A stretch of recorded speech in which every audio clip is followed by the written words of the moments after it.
जय श्री कृष्ण दोस्तों। केम छो। मेरा नाम है माधवी और मैं आ पहुंची हूँ गुजरात के ऐतिहासिक शहर भुज में, जहां स्थित है भव्य और शानदार प्राग महल। यह महल सिर्फ इमारत नहीं बल्कि 19th सेंचुरी की शाही विरासत और यूरोपीय भारतीय वास्तुकला का अद्भुत संगम है। तो चलिए आज हम इसके इतिहास और इसकी खूबसूरती को करीब से जानते हैं। प्राग महल का निर्माण 1865 में कच्छ के शासक राव प्रागमलजी द्वितीय ने करवाया था। इस महल को British architect colonel Henry Saint Clair Wilkins ने डिजाइन किया था। देखिए इस 45 मीटर ऊंचे क्लॉक टावर को, यह पूरे भुज से दिखाई देता है और उस समय आधुनिकता का प्रतीक माना जाता था। दोस्तों वहां ऊपर तक जाने के लिए थोड़ी मेहनत करनी पड़ती है, लेकिन जो ऊपर से नजारा मिलता है वो सच में कमाल का है। वहां से पूरा भुज शहर दिखाई देता है। कल्पना कीजिए कभी राजा यहाँ से अपने राज्य को निहारा करते तो थे। फाइनली मैं आ गई हूँ प्राग महल और अब हम प्राग महल घूमेंगे।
यह है प्राग महल का सबसे शानदार हिस्सा, दरबार हॉल।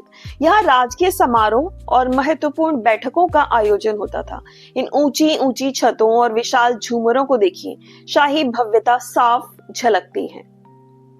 2001 में आए विनाशकारी भूकंप ने गुजरात के इस महल को काफी नुकसान पहुंचाया था, लेकिन संरक्षक कार्यों के बाद इसे फिर से सहेजा गया है और यहाँ की विरासत आज भी मजबूती से खड़ी है। और ठीक इसके पास स्थित है आईना महल, जो 18वीं सदी का एक ऐतिहासिक महल है। दोनों महल मिलकर कच्छ के शाही और इतिहास की कहानी को बयां करते हैं। यही है प्राग महल का हृदय, दरबार हॉल, जहां कच्छ की सत्ता सांस लेती थी। यहाँ बैठते थे दीवान, मंत्री, सेनापति और राजा स्वयं। यही तय होते थे युद्ध, संधियां और जनता का भविष्य। एक फैसला और हजारों की जिंदगियां बदल जाती थी। ब्रिटिश राज के समय यह दरबार सिर्फ राजाओं का ही नहीं रहा, यहाँ अंग्रेज अफसर भी बैठते थे और कच्छ की आजादी धीरे धीरे कागजों में सिमटने लगी। प्राग महल उस दौर का प्रतीक है जब भारतीय रियासतें बाहरी ताकतों के दबाव में थीं। दरबार हॉल की छत इतनी ऊंची इसलिए बनाई गई ताकि सत्ता की गूंज और भी भव्य लगे। यह महल भूकंप रोधी तकनीक का उदाहरण है, जिसने 2001 के विनाशकारी भूकंप में भी इसको खड़ा रखा। आज प्राग महल एक म्यूजियम है, लेकिन इसकी दीवारें अब भी बोलती हैं। अगर आप ध्यान से सुने तो आपको दरबारियों की गूंज, तलवारों की खनक और सत्ता के निर्णयों की आहट सुनाई देगी।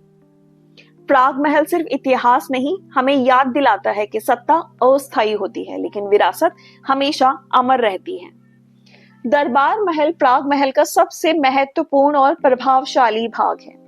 यह केवल एक विशाल सभागार नहीं है, बल्कि वह स्थान है जहां कच्छ की राज्य की आत्मा निवास करती थी, जहां सत्ता बोलती थी, न्याय तय होता था और इतिहास की दिशा बदलने वाले निर्णय यही लिए जाते थे। यह महल भुज के हृदय में स्थित है और 19वीं सदी के उस दौर की याद दिलाता है जब रियासतें अपने वैभव के चरम शिखर पर थीं। दरबार हॉल में प्रवेश करते ही सबसे पहले नजर जाती है उस ऊंचे और भव्य सिंहासन मंच पर, जहां कच्छ के शासक राव प्रागमलजी द्वितीय विराजमान होते थे। सिंहासन के सामने खुला विस्तृत फर्श, दोनों ओर दरबारी, मंत्री, दीवान और सेनापति, पीछे राजचिन्ह, झंडे और प्रतीक। यह व्यवस्था सत्ता की स्पष्ट श्रेणी दिखाती थी। दरबार महल की वास्तुकला इसे भारत के अन्य दरबारों से अलग करती है। अत्यंत ऊंची छत, ध्वनि को गूंज देने वाली बनावट, राजा की आवाज पूरे दरबार में गूंजती थी।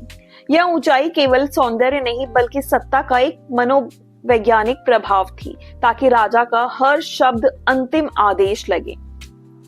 और अगर इसकी स्टाइल की बात करें तो इटालियन शैली के मजबूत स्तंभ, पत्थर पर की गई नक्काशी शक्ति, स्थायित्व और शान का प्रतीक है। दरबार हॉल में लगे विशाल झूमर उस समय की टेक्निक और आर्थिक शक्ति को दर्शाते हैं। यूरोप से मंगाए गए झूमर, प्राकृतिक रोशनी के लिए बड़ी खिड़कियां, दिन में सूर्य और रात में दीपों का संयोजन। यह प्रकाश केवल उजाला नहीं देता था, यह बताता था कि कच्छ किसी से कम नहीं था। दरबार महल केवल शाही सभाएं नहीं देखता था, यह एक न्यायालय भी था। यहीं पर जमीनी विवाद सुलझाए जाते, कर और लगान तय होते, अपराधियों को दंड मिलता और युद्ध और संधियों के फैसले यही किए जाते थे। एक निर्णय और हजारों गांवों की किस्मत बदल दी जाती थी। ब्रिटिश काल में दरबार महल का स्वरूप थोड़ा बदलने लगा। अंग्रेज अधिकारी दरबार में शामिल होने लगे, निर्णयों में विदेशी हस्तक्षेप बढ़ गया, रियासत की स्वतंत्रता सीमित हो गई। दरबार हॉल अब केवल राजसी गर्व का स्थान नहीं रहा, यह राजनीतिक दबाव और कूटनीति का मंच भी बन गया। यहाँ की फीस के लिए इन्होंने मुझसे 70 रुपीज चार्ज किए थे, जिसमें मैं यहाँ पर वीडियोस या रील्स भी बना सकती हूँ।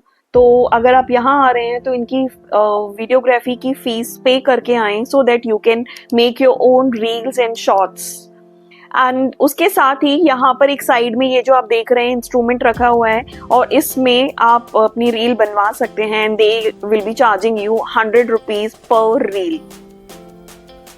दरबार महल में शिकार किया गया शेर सत्ता और वीरता का प्रतीक है। प्राग महल के दरबार महल में एक प्रदर्शित शिकार किया गया शेर केवल एक जानवर का अवशेष नहीं है, बल्कि यह कच्छ के शासकों की शौर्य, परंपरा, राजसी अधिकार और सत्ता के प्रदर्शन का प्रतीक है। राजसी शिकार रॉयल हंटिंग की परंपरा थी। 19वीं सदी में शेर का शिकार करना साधारण घटना नहीं थी। यह केवल वही कर सकता था जो राजा हो या शासक हो, जिसके पास सत्ता और साहस दोनों हो। शेर को जंगल का राजा माना जाता था। उसे पराजित करना यही दिखाता था कि राजा प्रकृति और समाज दोनों पर अधिकार रखता है।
आपको जानकर हैरानी होगी कि बॉलीवुड की मशहूर फिल्म हम दिल दे चुके सनम के कुछ दृश्य यहीं शूट किए गए थे। शायद इसीलिए इस जगह में एक फिल्मी एहसास भी मिल जाता है।